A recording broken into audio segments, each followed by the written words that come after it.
অনেক দিন আগের কথা। সবুজ শ্যামল এক গ্রামে বাস করত আব্দুল্লাহ নামের এক যুবক।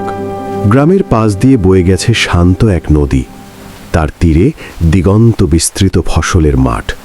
আব্দুল্লাহ ছিল একজন সাধারণ কৃষক। তার নিজের বলতে তেমন কিছুই ছিল না।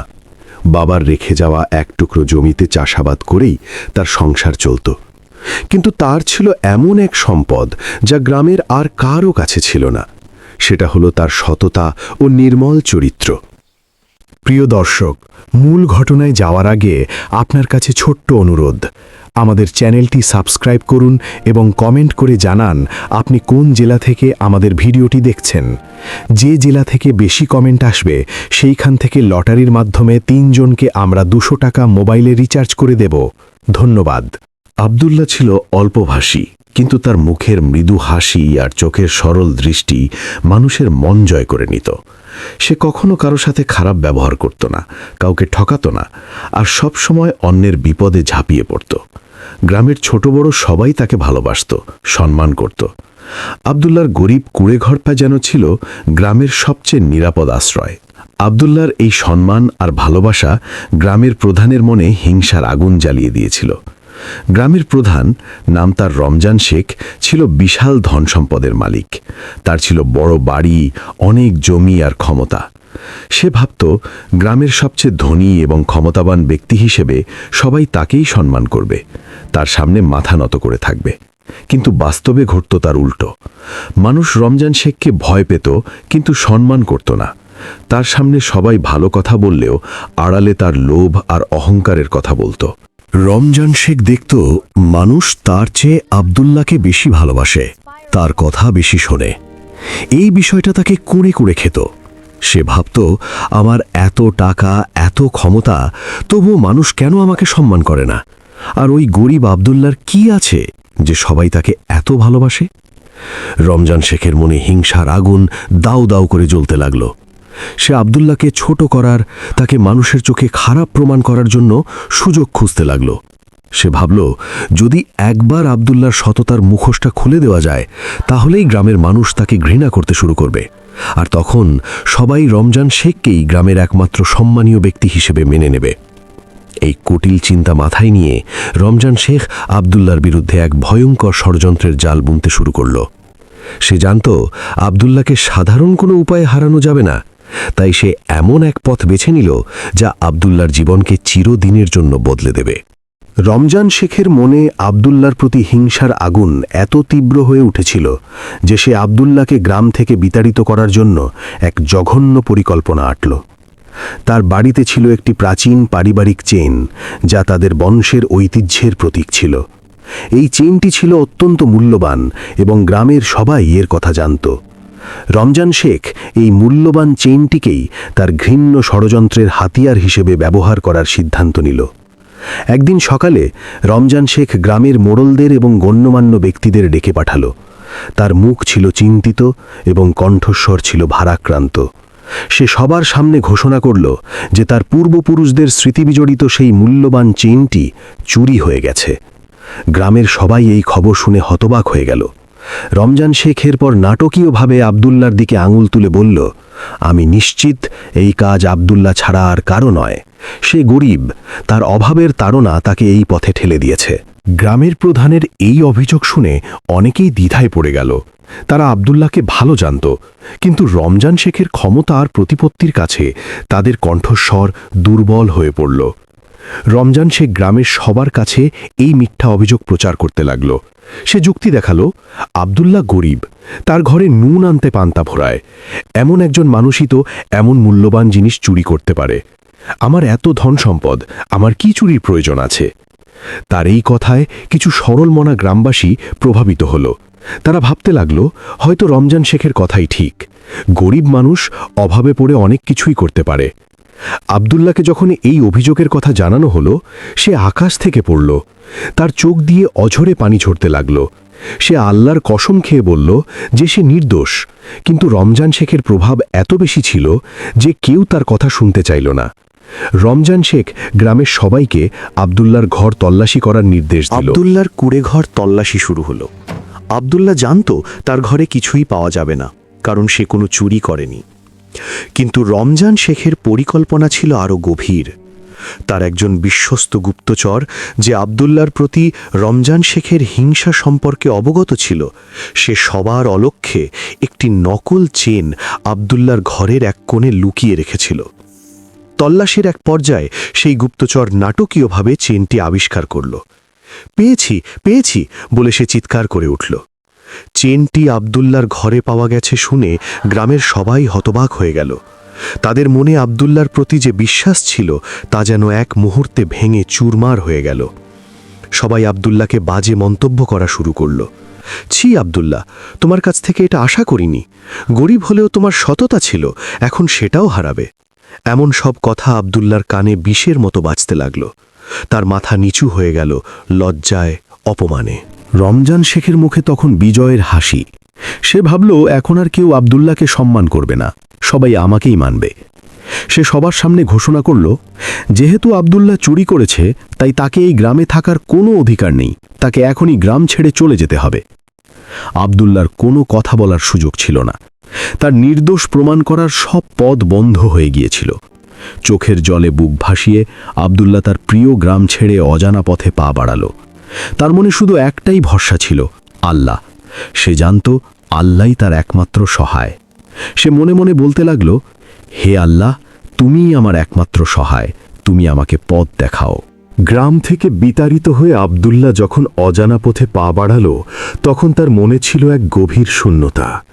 যে গ্রামকে সে নিজের জন্মভূমি, নিজের পরিবার ভেবেছিল, সেই গ্রামই তাকে মিথ্যা অপবাদে তাড়িয়ে দিল। তার চোখ দিয়ে অঝরে অশ্রু ঝরছিল, কিন্তু তার মুখে ছিল দৃঢ়তার ছাপ। সে জানত মানুষ তাকে ভুল বুঝলেও তার সৃষ্টিকর্তা আল্লাহ তাকে কখনো ভুল বুঝবেন না। তার একমাত্র ভরসা ছিল আল্লাহর উপর। আব্দুল্লাহ হাঁটতে লাগল দিনের পর দিন, রাতের পর রাত। তার কোনো নির্দিষ্ট গন্তব্য ছিল না। সে শুধু হাঁটছিল আর আল্লাহর কাছে প্রার্থনা করছিল। পথের ক্লান্তি, ক্ষুধা, তৃষ্ণা তাকে কাবু করতে পারছিল না। তার মনে ছিল এক অদম্য বিশ্বাস যে আল্লাহ তার জন্য কোনো না কোনো পথ খুলে দেবেন। সে নির্জন পথ ধরে হাঁটছিল, যেখানে জনবসতির চিহ্ন মাত্র ছিল না। চারদিকে শুধু ধুধু প্রান্তর আর ঘন জঙ্গল। এক দুপুরে যখন সূর্য মাথার উপর গনগনে আগুন ঝরাচ্ছিল, আব্দুল্লাহ একটি খোলা প্রান্তরে এসে পৌঁছাল। হঠাৎ করে সে শুনতে পেল ঘোড়ার খুরের শব্দ। প্রথমে মৃদু, তারপর ক্রমশ তীব্র থেকে তীব্রতর। আব্দুল্লাহর বুক ধড়ফড় করে উঠল। এই নির্জন পথে ঘোড়া সওয়ার হওয়ার মানেই বিপদ। তার মনে পড়ল দস্যুদের কথা, যারা পথিকদের সর্বস্ব লুটে নেয়। সে ভয়ে কুঁকড়ে গেল।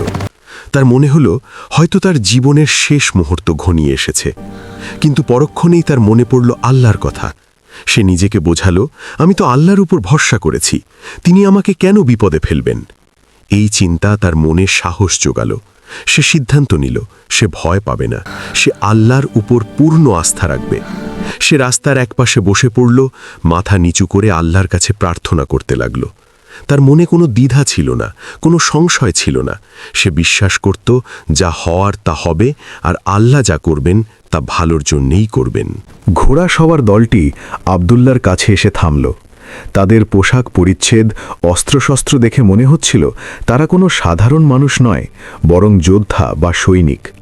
তাদের দলনেতা, একজন দীর্ঘদেহী বলিষ্ঠ চেহারার ব্যক্তি, ঘোড়া থেকে নেমে আব্দুল্লার সামনে এসে দাঁড়াল। তার চোখে ছিল কৌতূহল আর কিছুটা বিস্ময়। সে দেখল একজন যুবক নির্ভয়ে রাস্তার পাশে বসে আছে, যেন তার কোনো ভয় নেই। সেনাপতি আব্দুল্লাহকে জিজ্ঞাসা করল, ওহে যুবক, তুমি কে, আর এই নির্জন পথে একা একা কোথায় যাচ্ছ? তোমার তো কোনো ভয় নেই দেখছি। আব্দুল্লাহ মাথা তুলে সেনাপতির দিকে তাকাল। তার চোখে ছিল এক অদ্ভুত প্রশান্তি। সে শান্ত কণ্ঠে উত্তর দিল, আমি আল্লাহর বান্দা, আর আল্লাহ আমাকে যেখানে নিয়ে যাবেন আমি সেখানেই যাচ্ছি। আমার কোনো নির্দিষ্ট গন্তব্য নেই, কারণ আমার গন্তব্য তিনিই ঠিক করে রেখেছেন। আব্দুল্লাহর এই গভীর এবং আত্মবিশ্বাসী উত্তর শুনে সেনাপতি মুগ্ধ হয়ে গেল। সে জীবনে অনেক মানুষ দেখেছে, কিন্তু এমন নির্ভীক এবং আল্লাহর ওপর এমন অগাধ বিশ্বাসী মানুষ সে আগে কখনো দেখেনি। আব্দুল্লাহর কথায় এমন এক আধ্যাত্মিক শক্তি ছিল যা সেনাপতির মনকে ছুঁয়ে গেল। সে বুঝতে পারল এই যুবক সাধারণ কেউ নয়, তার মধ্যে নিশ্চয়ই কোনো বিশেষত্ব আছে। সেনাপতি কিছুক্ষণ আব্দুল্লার দিকে তাকিয়ে রইল, তারপর তার মুখে এক মৃদু হাসি ফুটে উঠল। সে আব্দুল্লাহকে বলল, তোমার কথা শুনে আমি মুগ্ধ হয়েছি যুবক। তুমি কি আমার সাথে আমাদের রাজদরবারে যাবে? আমাদের রাজা এমন জ্ঞানী ও বিচক্ষণ মানুষের কদর করেন। আব্দুল্লাহ প্রথমে ইতস্তত করল, কিন্তু তারপর ভাবল হয়তো এটাই আল্লাহর ইশারা। সে সেনাপতির প্রস্তাবে রাজি হয়ে গেল। সেনাপতির প্রস্তাবে রাজি হয়ে আব্দুল্লাহ তার সাথে রাজদরবারের দিকে যাত্রা করল। পথ চলতে চলতে সেনাপতি আব্দুল্লাহর সাথে রাজ্যের বিভিন্ন বিষয় নিয়ে কথা বলতে লাগল। আব্দুল্লাহ তার সীমিত জ্ঞান এবং প্রজ্ঞা দিয়ে সেনাপতির প্রতিটি প্রশ্নের উত্তর দিচ্ছিল, যা সেনাপতিকে আরও বেশি মুগ্ধ করছিল।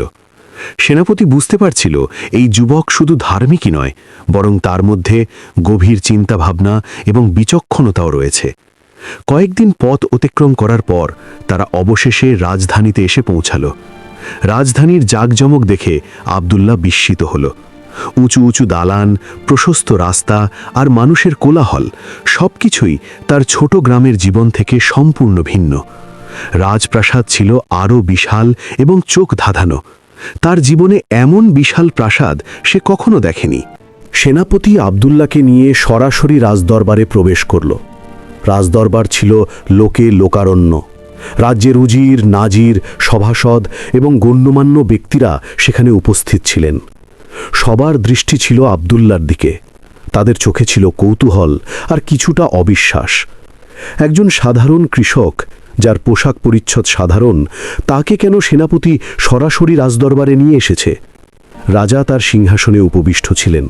তার মুখে ছিল গাম্ভীর্য, কিন্তু চোখে ছিল প্রজ্ঞার ছাপ।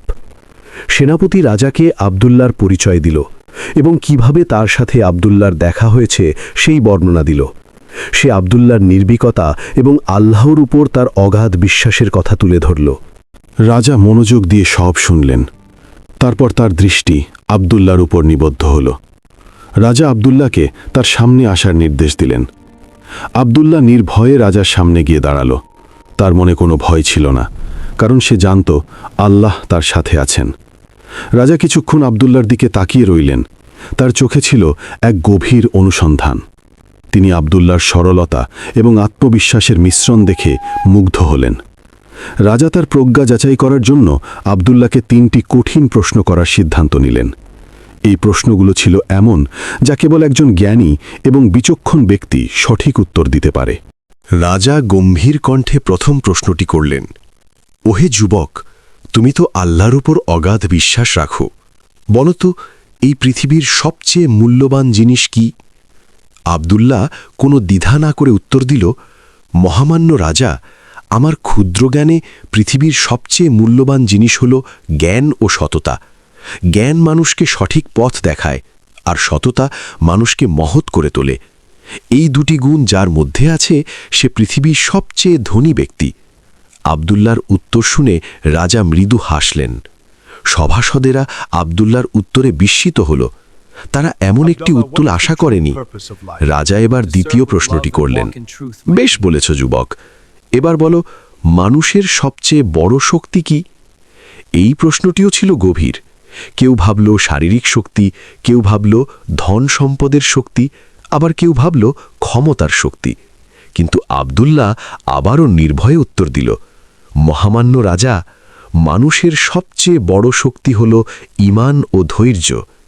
ঈমান মানুষকে আল্লাহর উপর ভরসা রাখতে শেখায়, আর ধৈর্য মানুষকে যে কোনো প্রতিকূলতা মোকাবিলা করার সাহস যোগায়। এই দুটি শক্তি যার আছে, সে পৃথিবীর যে কোনো বাধাকে অতিক্রম করতে পারে।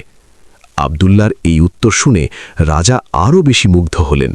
তার চোখে আব্দুল্লাহর প্রতি শ্রদ্ধার ভাব ফুটে উঠল।